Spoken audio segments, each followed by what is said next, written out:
Práctica clínica y supervisión del tratamiento de adicciones. Muy buenas tardes, colega. Te saluda Carla Cabrera. Y como cada martes te saludo a tu servidor y amigo, el psicólogo Jorge Ojeda, el día de hoy para platicar acerca de cómo es la práctica clínica y la supervisión del tratamiento de las adicciones. Le vamos a tomar una radiografía a este proceso precisamente. El proceso de supervisión en atención a casos clínicos de psicología y psicoterapia en los tratamientos de adicciones está dividido en tres fases, colegas. La primera es planear la sesión. La segunda, observarla. Y la tercera, retroalimentarla. En la primera fase de planeación, la supervisora se reúne con el equipo, asigna la persona o personas que serán los terapeutas tratantes y los prepara para lo que será su primera sesión de supervisión, la segunda, tercera, cuarta. Habitualmente en la primera sesión de planeación se estructura y se le da confianza a los alumnos que están en supervisión para que entren con todo el conocimiento a atender a sus usuarios. En la observación de la sesión, el terapeuta aguarda, escucha con un método científico y con un método clínico también las intervenciones de los terapeutas a cargo de los casos. Aguardamos hasta que los usuarios se van y entonces pasamos a la tercera fase, que es la retroalimentación, donde en privado abordamos los puntos positivos y los puntos que pueden mejorar a las siguientes intervenciones. Todo ello en un ambiente de cordialidad, de confianza, por supuesto, de técnica, pero siempre para que los alumnos sepan que su supervisor es su mano derecha, su red de apoyo en caso de que se pierdan, se equivoquen, se les olvide, estará ahí el supervisor detrás para apoyarles. En cuanto a la fase de planeación, por ejemplo, creo que es muy importante el hecho de mencionar que todas las personas que vienen, digamos, como pacientes, pues son personas que realmente tienen la necesidad de cambiar. Porque un error así gravísimo es decir, bueno, pues consíguete un paciente, ¿no? O de repente yo me consigo uno. Y eso no, o sea, no tiene ningún sentido porque pues, no es una práctica, digamos, real. Entonces ahí en la planeación es importantísimo que los usuarios tengan realmente necesidad de cambio. Y en cuanto a la observación, como lo decía hace rato muy bien, Carla, debemos tener un marco de referencia común, el supervisor y los supervisados, por decirlo así, para que pueda caminar de una forma provechosa este tipo de procedimientos. Es un grave error pagar una supervisión o dar una supervisión cuando se practican modelos diferentes. Vamos a estar hablando totalmente en lenguajes a lo mejor hasta totalmente opuestos. Así que, colega, no pagues una supervisión o no hagas una supervisión si tu supervisado no tiene el mismo modelo que tú practicas. Y aquí, por ejemplo, en esta etapa también tenemos tenemos el modelo terapéutico, digamos. Pero en primer lugar también tenemos un método muy preciso con respecto de la valoración, ¿no? De la valoración que tenemos que hacer con el usuario en cuestión. Entonces, tenemos que hablar el mismo idioma, tenemos que estar precisamente aplicando los mismos métodos científicos. ¿Qué te refieres con esto de la valoración a un lenguaje totalmente clínico que converja con el supervisado? Entonces, no sé, aquí es a lo mejor, va a ser controversial lo que voy a decir, pero en el área de la valoración no hay ningún modelo terapéutico, o sea, no hay modelo terapéutico. La valoración es 100% Clínica. CIE-11, DSM, instrumentos de evaluación para saber ahora sí qué tipo de tratamiento y en el tipo de tratamiento ya juegan los modelos terapéuticos. Muy bien, cómo debe ser el supervisor de las sesiones psicoterapéuticas? Yo tuve dos tipos de supervisores.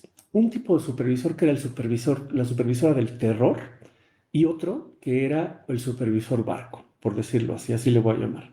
Ninguno de los dos es útil, porque yo tengo un supervisor que sabe mucho, que realmente tiene un conocimiento profundo con respecto de los modelos terapéuticos, de las valoraciones que estamos aplicando, y de repente, no sé, me dice como alumno, ¿sí estás haciendo el curso? Sí, ¿leíste? O sea, sí estás inscrito en el curso porque no estás haciendo absolutamente nada de lo que dicen los manuales. Y a lo mejor el supervisor tiene razón, pero no es la forma. Y entonces, pues, lo que sientes como supervisor, porque yo pasé por ahí, es Terror, que, sí, pánico, porque seguramente el conocimiento sí lo tienes, pero lo que está ocurriendo es que te pasmas al tener a una entrevistada frente a ti o sientes que tus compañeros de grupo te También. están observando y que tu supervisor te está observando. Eso suele pasmar y ser una experiencia un poco aterradora la primera vez, pero si el supervisor es lo doble de aterrador, pues eso no será un procedimiento muy fructífero para el terapeuta que está en formación. Lo va a aterrorizar. No tiene sentido ese tipo de supervisión. Y el segundo tipo de supervisor es como el supervisor barco, Que que todo hay, está que bien. todo está bien. O sea, por ejemplo, en una sesión de consumo, ¿no? Que pasa por alto la valoración, que es un requisito de la NOM 028, y el supervisor no le dice nada, y tú te quedas así como de, oye, ¿y la NOM 028? ¿Y qué es lo que sucede? Tampoco sirve ese tipo de supervisor de que todo está bien, de que mis alumnos hacen todo bien.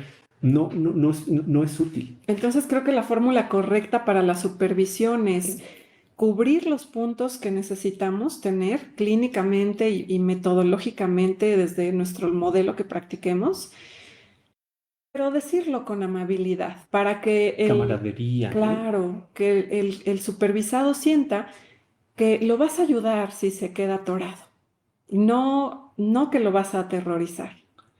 Con camaradería, ¿no? Cariño, inclusive cariño, ¿no? Respeto, que Hasta sea un poco de humor de humor inclusive, ¿no? también, ¿no? Para que el ambiente sea relajado en la supervisión. Que esa perspectiva tenemos, pero en todos nuestros entrenamientos, ¿no? Que aparte de ser un curso, Michael White dice, no necesitas estar serio para ser serio. Entonces sí podemos hacer un curso relajado sobre metodologías precisamente que son científicas. Y voy a decir algo que pasa mucho en las supervisiones. Cuando se han supervisado muchos grupos, el supervisor suele ser muy receptivo, muy perceptivo de lo que el supervisado está teniendo en su pensamiento. Entonces hay que preguntarle siempre cómo te sentiste con esta intervención que hiciste, porque a veces, como que leemos entre intervenciones, pero vale mucho la pena preguntar al supervisado. ¿Cómo te sentiste? ¿Qué estabas pensando con esta intervención? ¿Qué querías ¿Cuál lograr? es la Y intención? entonces transformar el error en una propuesta de intervención. Eso sí es productivo en una supervisión. ¿Qué es lo que tenemos que lograr perfecto en la primera sesión digamos, como de supervisión? Y perfecto lo decimos entre comillas, bueno, pues el llenado del expediente clínico, que ese es un procedimiento estándar, ¿no? O sea, todo el mundo lo tiene que hacer igual. Y que el usuario se vaya precisamente con una valoración concreta y con un plan de tratamiento, ¿no? Eso es exactamente lo que nosotros tenemos que lograr. Hablando de los puntos esenciales de la retroalimentación en sesiones, son valoración inicial y plan de tratamiento para las sesiones subsecuentes. Y por supuesto, ejecutar correctamente el modelo psicoterapéutico ideal para esa necesidad del usuario. Entonces, pongamos un ejemplo de una menor de edad que llega a sesión, le hacemos la valoración inicial al lado de su Por madre, supuesto que sí. que es una persona mayor de edad que nos autoriza la entrevista. Vamos a imaginar que esta joven tiene, por las necesidades del caso, un tratamiento residencial. En ese momento, la terapeuta va a retroalimentar a la madre y a la joven respecto del tratamiento más recomendado para ella. Entonces, esta chica pues se iría con una hojita de referencia a un tratamiento residencial. Pero vamos a pensar que este mismo caso ahora va a ser un tratamiento ambulatorio. Tenemos que decirle entonces a su madre qué modalidad le vamos a recomendar, si es individual o familiar, y cómo vamos a trabajar las sesiones subsecuentes. Esto va a ser variable de acuerdo al modelo que practicamos. En nuestro caso, damos un tratamiento por 10 sesiones, de 1 a 10. Es un modelo breve en el que perseguimos dos metas. La primera meta es lograr que la familia se convierta en una red de apoyo muy estable para que la joven no tenga recaídas. Y el segundo objetivo será respecto del consumo. Si esta chica quiere reducir o eliminar paulatinamente el consumo, entonces esas dos metas iremos tejiéndolas a lo largo de esas 10 sesiones. Y ahí termina, una vez que se logran estas dos metas, termina el tratamiento. Y No, sí, adelante, adelante. sí, adelante. Entonces, Bueno, aquí viene un prejuicio grande desde la terapia sistémica. Es un prejuicio científico, pero no deja de ser un prejuicio en el que nosotros decimos que los adolescentes que consumen siempre se tratan con sus familias. O sea, siempre, porque el adolescente nunca tiene necesidad de cambio. O sea, ni en condiciones, digamos, que no son de consumo, los adolescentes les vale sorbete la terapia, no, no Y, les importa. y eso también tiene un origen orgánico. Su cerebro, su corteza prefrontal no ha terminado de desarrollar, entonces no perciben el peligro. La toma de decisiones no está bien cimentada. Esa es otra de las razones que también es un prejuicio clínico orgánico por la cual los jóvenes no deben atenderse a solas. Su familia debe ser quien los contenga, quien les ayude a tomar esas decisiones hasta que su corteza prefrontal termine de desarrollarse. Es que a lo mejor la chica no le tiene confianza a los papás. Bueno, pues tu trabajo como terapeuta será que le tenga la confianza. ¿A quién quieres que le tenga más confianza? ¿A sus papás o a ti? Pues obviamente a sus papás, porque sus papás son quienes van a vivir con ella o con él por muchísimo tiempo, ¿no? El terapeuta, digamos, como que es un elemento que es pasajero. Eh, que necesita información, sí, pero pues mejor que te dé la información la familia a que la tengas, digamos, como a pedacitos. Una colega en redes sociales nos preguntaba respecto de los planes de tratamiento residenciales. ¿Qué se hace con un usuario en un contexto residencial? Es prácticamente muy similar. Hay que valorarlo en primer lugar. Una vez que fue valorado, significa que es candidato a un tratamiento residencial. Y esos tratamientos también son de duración variable, pueden ser de 1, 2, 3 meses o más meses, pero todos los meses que el usuario se encuentre dentro del internamiento debe tener una actividad dentro de su planificación de tratamiento. No se vale tener a los usuarios ingresados sin un plan, solo por tener abstinencia. No, eso no es posible. Cada sesión de cada semana, de cada día que pasa en el tratamiento residencial, debe tener una meta. De lo contrario, pues estamos solamente ampliando su abstinencia, que es una buena meta, pero no es suficiente. Hay que lograr que logre su funcionalidad al máximo posible. Y eso incluye, pues bueno, el desempeño de la familia. Claro. Muy bien, no siempre vas a poder contar con un supervisor. Y entonces, pues, ¿cuáles son las preguntas que hay que hacerse para desatorar los casos que, digamos, ya no van caminando muy bien en cuanto a las situaciones de consumo? Uy, qué pregunta tan interesante. La primera que debemos evaluar para nuestra mente de terapeutas es, ¿estoy trabajando con la persona correcta? ¿Con aquella que está más motivada a lograr el cambio, a lograr que el problema se vaya desapareciendo? Si la respuesta es no, no estoy trabajando con la persona correcta, tache, colega, porque entonces hay que traer a la persona que sí está muy interesada en que el problema se resuelva. En el cambio, por ejemplo, vamos a suponer este mismo caso del adolescente que consume, que está en un peligro inminente.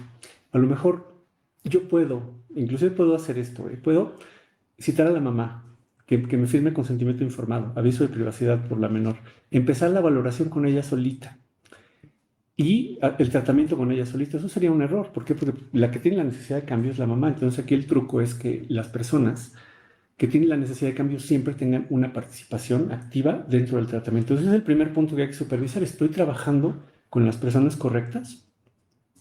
Lo segundo es, si tú sientes que tus sesiones ya se estancaron y no sabes qué pasa, entonces hay que reevaluar la modalidad.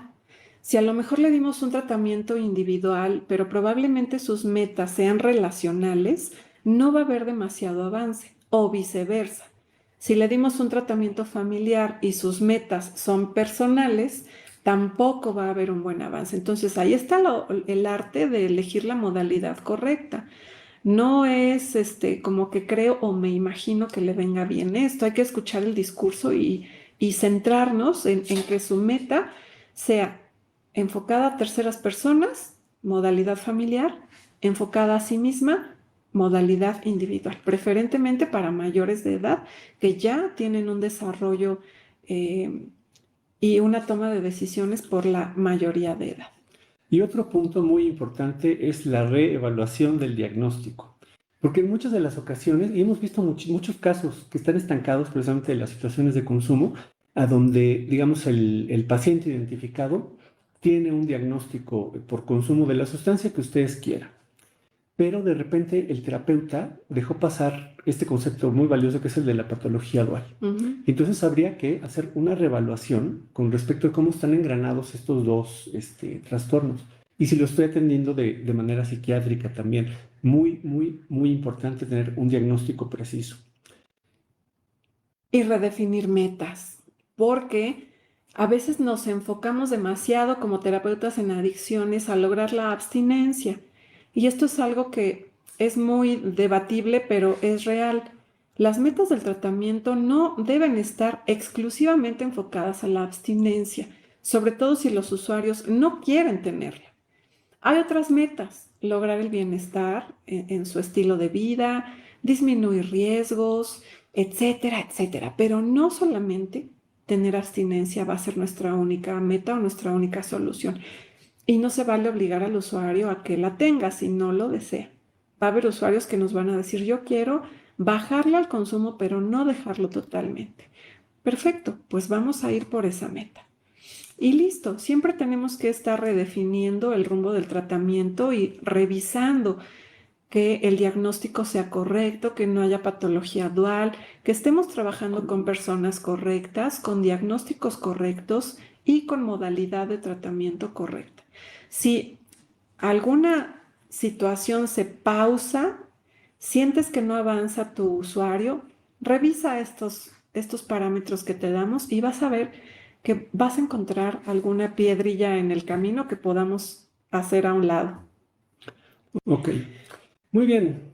Queremos invitarlos al webinar gratuito y exclusivo para psicólogos, preguntas e intervenciones para el tratamiento de adicciones este próximo viernes 9 de mayo de 2015, en punto de las 5 de la tarde, a través de videoconferencia Zoom, en el que vamos a abordar poderosas técnicas de intervención, poderosas técnicas también de diagnóstico para el trabajo con casos de adicciones.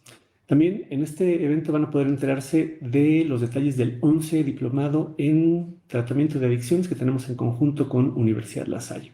Si ustedes quieren asistir, denle clic al botón de aquí abajo o déjenos un comentario en cualquiera de nuestras redes sociales y nosotros nos contactamos con ustedes a través de WhatsApp.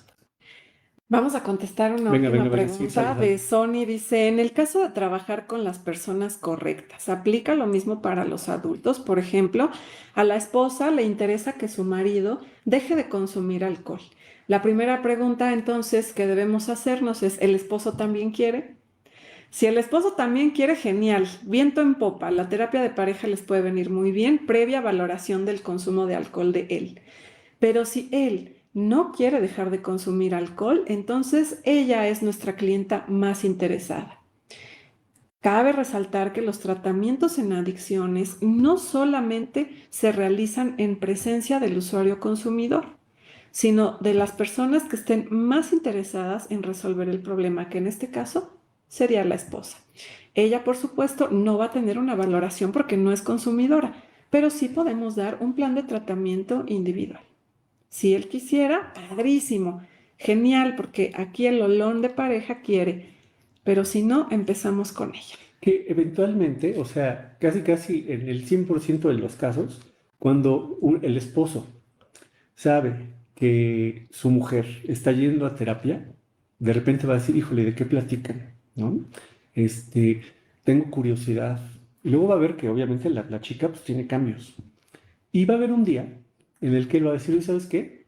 Te quiero acompañar al tratamiento, ¿no? Padrísimo. Y entonces eso es una muy buena oportunidad precisamente para platicar acerca de la situación de consumo y hacer la valoración y ahora sí comenzar en forma un tratamiento con respecto de la situación de consumo, ¿no? De acuerdo a la valoración, de acuerdo al tipo de tratamiento que el terapeuta elija para este caso. Nos vemos el 9 de mayo, en punto de las 5 de la tarde, hora de la Ciudad de México, en el webinar, colega. Así que solicita tus accesos, que te estaremos esperando con mucho gusto para compartir este tema de las adicciones. Un abrazo, nos vemos el próximo martes. Los esperamos en el webinar. Hasta pronto.